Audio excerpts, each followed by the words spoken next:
Here's how I got ahead of 99% of the people around me within a 6 to 12 month time span. I'm about to walk you through the exact step-by-step plan that I use to radically shift my business and my life. So you could take what works, you can emulate it, you could apply it to your life, you could throw away what doesn't work. My point here today is I want to give you what helped me in hopes that it'll help you. Now, there's a statistic out there, so if you're a business owner, 90% of businesses right now fail within the first 1 to 2 years. And there's a variety of reasons why. I have my own reasons. I've had a lot of business failures over the years, and I'm going to walk you through what I did differently to be able to create success. Now, the step number 1 of this plan is you've got to use what you have. About 6 years ago, I was $45K in debt. At the time, I was running a gym. We just made a big, bold move to franchise our gym, so we invested a lot of money. Turned out to be a huge mistake. Not going to go into the story today, but turned out to be a huge mistake, and we started to bleed money. I was $45K in debt. At the time, my daughter was born. And I remember sitting in the hospital at a time that was supposed to be like the happiest time of my freaking life, right? My daughter was just born. I was a new father. And I was so elated, but then I was also so stressed because I knew I had no money. In fact, I had less than no money. I had credit cards and loans and all of this debt, and I couldn't even afford to pay myself. And I remember a couple days after we got home from the hospital with her, I was sitting in my truck out front of my gym parking lot, and I remember just crying, being in tears, freaking saying some pretty nasty words to myself, definitely some self-flagellation. And I remember looking at myself in the rear view mirror and saying, this is not it. This is not the father that you're going to be. This is not the man that you're going to show up and be. And I was in pain. I was in a lot of pain. I could still remember it and feel it today. And I used that pain as purpose. So that's what I'm asking you right now. What is your pain? If you're not where you want to be right now, this is how you get ahead of 99% of the people, right? It's easy to say, yeah, let's use desire. And I do think that's necessary at a certain point. But use what you got right now. So what is the pain? If you can't identify that pain point, it's going to be really hard to get to do what's necessary to truly grow, thrive, and to have quantum leaps. So take your pain that you have and use it as your purpose, right? So that's step number 1. Use your pain to fuel your purpose. That is what I did. And by the way, within just a handful of months, it was about 6 months during that time span, this is about 6 years ago, we went from $45K in debt to having around $60,000 in cash collected, right? Inside of our bank account, like on our personal bank account. And so things can happen quick. And so no opportunity is everywhere. Wake up every single morning knowing that you have opportunity where you can go find it, or that opportunity can find you. And this is how you can make opportunity find you, or you could find it. Is step number 2 is create a vision, right? Without a vision, the people will will perish. With the vision, the people will prosper. And so what is the vision that you want your life to be, that you want your business to be, right? It can change and evolve, right? My vision 6 years ago is a little bit different than where it is today. It's evolved, right? My purpose has changed a bit. But create what you know you want now. Just like if you were going to build a house and you had the contractors and the architects and they were mapping out the house exactly how you envisioned it to be, you might change it, right? Maybe you add a bathroom, or you add an extra bedroom, or you create something out by like the pool area. Whatever it is, right? It could change, but create what you want now. What do you want your team to look like? What do you want your revenue to look like? How many people do you want to serve? Clients, customers? Do you have products? Like, what does that look like? Just write it out as detailed as you can possibly be. What about your life? How many hours do you want to work? How many times a year do you want to travel? Like, get as detailed as you can be. What kind of house do you want to live in, right? Write it all out. Write down your perfect day, how you want it to look. All right. Then this, at least for me, it helped me stay motivated and focused on my goals, because there's going to be inevitable failures. Everybody's like, yo, success is inevitable. Hell yeah, success is inevitable. But what they don't tell you is so is failure. Failure is inevitable too. And failure are the stepping stones to success. Like, if you don't fail, if you don't suffer a little bit, if you don't actually experience that, you're not going to get the lessons that you need to succeed. And so your vision right now, like my vision, sorry, I said your vision. My vision is to build a global education business that helps teach entrepreneurs the mindset, the money-making skills, and the ability to communicate their message in a way that connects with their audience, that captivates their audience, and that converts their audience. That is my vision. That is what I'm working on every single day. So what is your vision? What is your vision? That's step number 2. Step number 3 is to set a big goal. Once you're really clear on that vision, what is that goal? You need to have a goal that's going to challenge you and force you to grow. What can you break down from that vision right now, right? Like for example, my goal right now, my goal 6 years ago is different than it is today. My goal today is to generate $1 million in profit in the next 12 months. And we want to do that so that we can start to hold like epic events. Like we have epic events we want to hold. I have a nonprofit that I'm beginning to work on that I want to be able to fuel, and I want to be able to provide a lot of cash flow to grow this nonprofit. We want to be able to grow a team. We want to help impact more people. And so we know that we have a very specific goal that's near and dear and that aligns with our vision. So what is a big goal that you could break down and that you can use to fuel you, to motivate you, and to keep you focused, and to challenge you and to force you to grow? Because this brings us to step number 4, is break down your goal into smaller steps. And with any goal, why most people set a goal and they don't achieve it, right? Why only 1% succeed is because they don't focus on what's actually necessary. Most people go about goal setting the traditional way, which it works, right? What do they call it? Like the smart goal setting? Whatever. I don't follow suit to that as much anymore.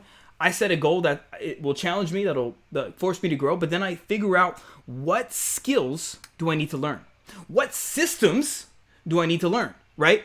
So first of all, you want to be able to make your goal seem less daunting and more achievable. So like for me, $1 million in profit, that's huge. Like I don't know how I'm going to achieve that just yet, but I have an idea, right? So you want to break down whatever your goal is into smaller chunks. I'm sure you've heard that before, right? So it's less daunting, more achievable. You can break it down into 12 monthly goals. You can break it down into the quarterly goals, into weekly goals, whatever suits you. I would recommend doing at least monthly goals, and then you can have weekly goals that break down from that, right? So if you have a revenue goal of generating $500,000 in your business, you would just reverse engineer that, break it down. Success is not a straight line. You're not going to hit the same exact revenue every single month. I'm just telling you this from my experience. It likely won't happen. But still, you want to have an idea of where you're heading, right? You can even have, if it's a revenue goal you can have an escalating goal where you have smaller revenue and then it kind of grows from there. You can even set a customer goal or a client goal where you want a certain amount of clients, and you could break down like roughly how many clients you need to be able to hit that goal.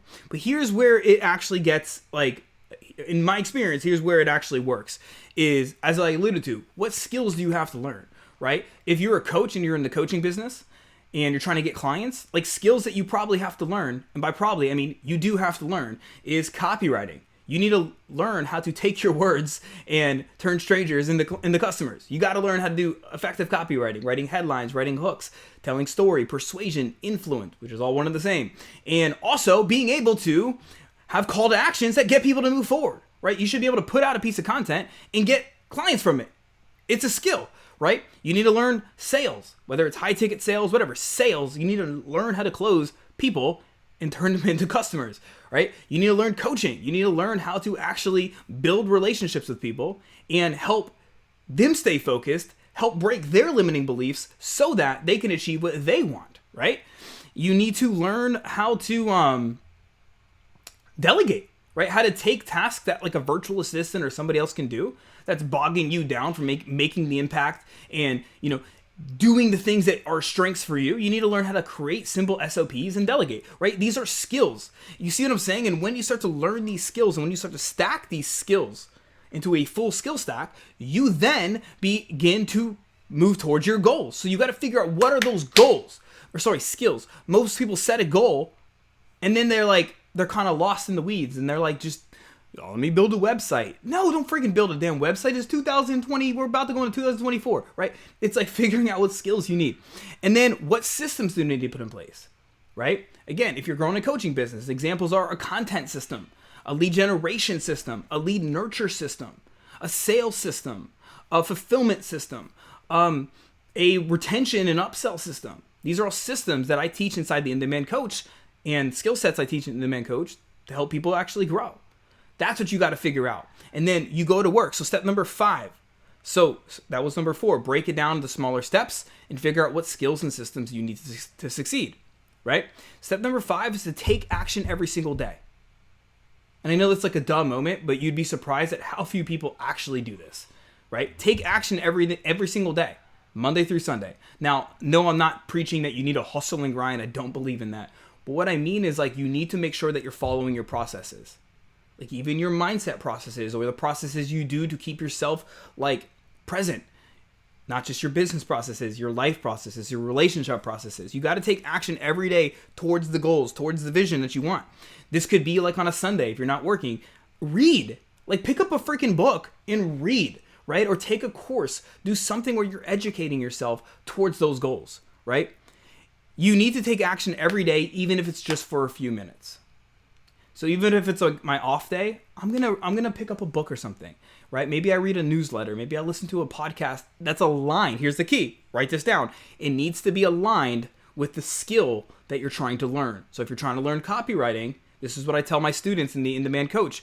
Study our copywriting stuff, right? That's what you need to be doing. And then even practicing writing your copy if that's a skill. People are trying to solve problems, and this is why people fail. They're trying to solve problems that aren't actually problems yet. These are future problems that might arise, but they need to be focused on the actual problem at hand. Does this make sense? And so my advice is to take action at minimum for at least 30 minutes a day. If you're actually serious and full-time in your business, you should be focused on taking action every day. But even if this is a personal thing, if you're trying to like fix a relationship or trying to get in better shape, right? Take action for at least 30 minutes every day. And the last thing, this is step number 6, is don't give up. There will be setbacks along the way, but I'm telling you, if you don't give up, you will eventually reach your goals. And I'm going to end this with a short story. I wanted to be on American Ninja Warrior so badly for so many years. And I kept saying I was going to do it, and I didn't. Finally, I followed this process that I have here, just like I have for business, right? Which, by the way, this process for business has allowed me to generate over $1 million now with an audience of less than 5,000, right? So it works. It's worked for me. This process also works for other things. And so I wanted to be on American Ninja Warrior. I kept saying no. And I ended up going out for the show. I got on, but then they cut me like last minute. So I ended up going in what was called their walk-on line. I don't think they do this anymore, but they did, where you would wait literally at least a month out. So I had to go and I waited for 28 days in a walk-on line. Every day I had to show up to this walk-on line and be there all freaking day. And I ended up, because of my persistence and willingness to show up for the walk-on line, I got on the show. But here's the thing. I was in the warm-up line getting ready to do the run for the course. This is in Miami, Bayfront Park. And it started to pour down rain, and they shut down production for the night. So I was devastated. The next year, they were hosting, at least my region, in Atlanta. Again, I submitted for the show. I got a call, and then they cut me again. I got cut 2 years in a row. And I ended up buying a one-way ticket out to Atlanta, where the show was being hosted at the Mercedes-Benz Stadium. They changed up the walk-on line. Instead of a walk-on line, they did a lottery system. So you went out there and you got a lottery ticket for the show. And I ended up getting chosen. I remember it was 4 a.m. in the morning, 22 degrees weather out in Atlanta, Georgia. They did the show at that time overnight. And I remember standing up on the starting platform, like literally like tears coming down my eyes.